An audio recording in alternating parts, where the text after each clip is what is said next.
This last part about fun, I want to speak to directly because I see some heads nodding. So I know you're not alone.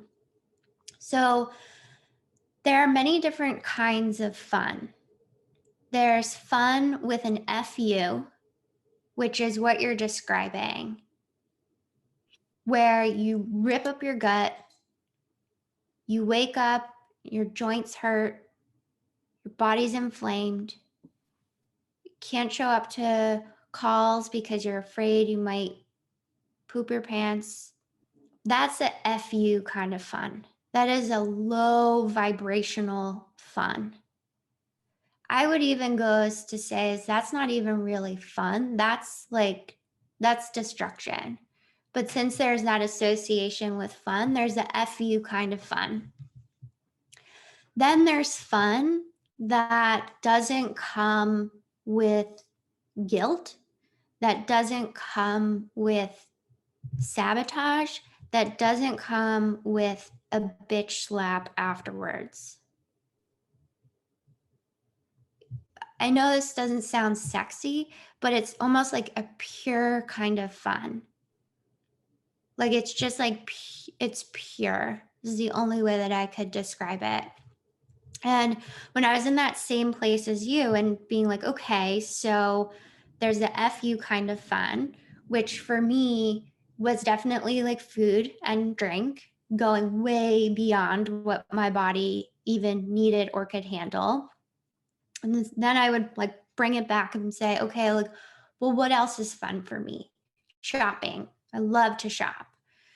Okay, but at that point, like I was like, I don't really have money to spend. So in some ways that can sort of slide into an FU kind of fun because I'm not really set up for that right at that point. Then it was like, okay, so then like what are my options? And this is where a little bit of self-discovery needs to come in of like what actually is healthy fun for you without the FU.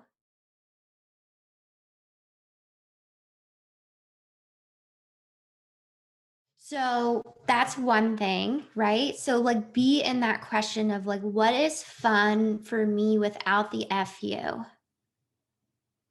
So just to sort of add to a menu of options, what I discovered about myself is that fun for me without an FU is actually time. Like just time feels so luxurious to me.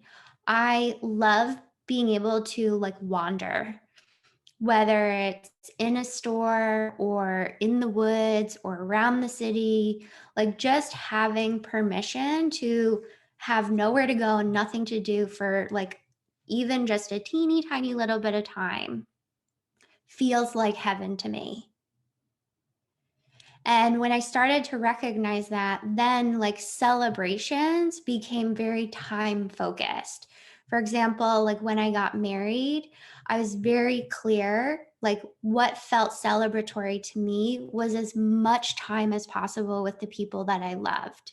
So I booked a destination wedding where I would essentially trap people on a teeny tiny island and force them to spend time with me because I knew that just a couple of hours wasn't going to feed me, wasn't going to nourish that fun like I wanted it to be.